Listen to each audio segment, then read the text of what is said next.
அதாவது இந்த செல்போன் பேட்டரிகள் என்பது காலங்காலமாக ஒரு பெரிய பிரச்சனையாக இருந்தது. ஏன்னால் செல்போன் பேட்டரி உடனடியாக சேர்ந்து விடும், அடிக்கடி சார்ஜ் செய்ய வேண்டும் என்ற பல குற்றச்சாட்டுகள் தொடர்ந்து புகார்கள் வந்து கொண்டே இருந்தன.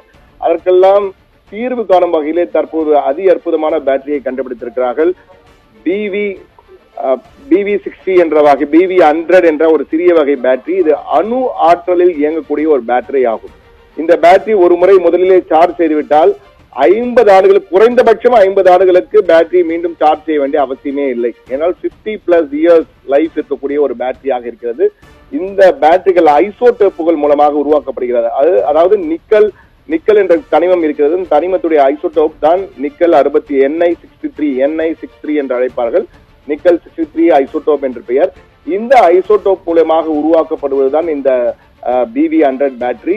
லித்தியம் பேட்டரிகள் தான் இதுவரை நாம் பயன்படுத்தி வந்தோம். ஆனால் இப்போது உருவாக்கப்படுகின்ற இந்த Ni63 என்பது ஒரு அணு ஆற்றல் கொண்ட பேட்டரி, கதிரியக்க தொடர்பான ஒரு பேட்டரி. இது அணு கதிர்வீச்செல்லாம் வந்துவிடும் என்று பயப்பட வேண்டிய அவசியம் இல்லை. பாதுகாப்பு சோதனைக்கு பிறகுதான் இது அனுமதிக்கப்படுகிறது.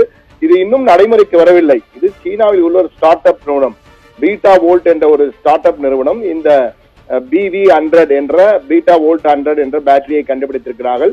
Ni63 என்ற ஐசோடோப் மூலமாக இந்த பேட்டரிகள் உருவாக்கப்படுகின்றன. இது குறித்த தகவல், இந்த பயன்படுத்துவதற்கு தகுதியானது என்ற தகவலானது சயின்ஸ் அண்ட் டெக்னாலஜி என்ற அறிவியல் கண்டுபிடிப்புகள் தொடர்பான ஒரு சஞ்சிகை இருக்கிறது, சர்வதேச சஞ்சிகை, சர்வதேச பத்திரிகை. அந்த பத்திரிகையில் தான் இது வெளிவந்திருக்கிறது இந்த தகவல். அதாவது இந்த பீட்டா வோல்ட், அதாவது 100 மைக்ரோவோல்ட் மற்றும் 3 வோல்ட் ஆற்றலுடன் அதி வெப்பநிலை 120 டிகிரி வெப்பம் இருந்தாலும் சரி, அதே போன்று -60 டிகிரி குளிர் இருந்தாலும் சரி, அந்த கால சூழல்களிலும் அந்த வெப்பநிலைகளிலும் கூட எந்த ஒரு பிரச்சனையும் இல்லாமல் செயல்படக்கூடிய அளவுக்கு இந்த பேட்டரி இருக்கும். எனவே இந்த பேட்டரியை வாங்கி போட்டுவிட்டால் போதும், நாம் இந்த சார்ஜருடன் எங்கள் எல்லா இடங்களும் செல்ல வேண்டிய அவசியமே இல்லை என்பதுதான் மிக மிக முக்கியமானது. எனவே ஒரு முறை சார்ஜ் செய்தால் 50 ஆண்டுகள் நிலைத்திருக்கக்கூடிய அளவில் இது இருக்கும். இதனுடைய விலை என்று பார்த்தால் நீங்க மற்ற பேட்டரிகள் போல அல்ல, இருக்காது. நிச்சயமாக சற்று விலை அதிகம். $4000 முதல் $7000 வரை இருக்கும். ஆனால் இது தற்போதுதான் சோதனை ஓட்டமாக சீனாவில் அறிமுகமாகி இருக்கிறது. இது நடைமுறைக்கு வருவதற்கு, பொதுமக்கள் பயன்பாட்டிற்கு, அனைவரும் பயன்படுத்தும் வகையில் வருவதற்கு ஓராண்டு ஆகுவதற்கான வாய்ப்பு இருப்பதாக பீட்டா வோல்ட் நிறுவனம் தெரிவித்திருக்கிறது.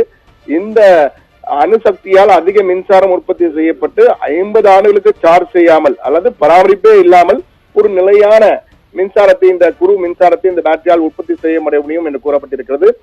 பீட்டா வோல்ட்டுக்கு முன்பாகவே அமெரிக்காவிலே ஏற்கனவே ட்ரீடியம் ஐசோடோப்பை பயன்படுத்தி 2010ஆம் ஆண்டே கொண்டு வரப்பட்டது. ஆனால் அது மிக மிக குறைந்த மின்சாரத்தை தான் உற்பத்தி, மைக்ரோ மின்சாரங்களை தான்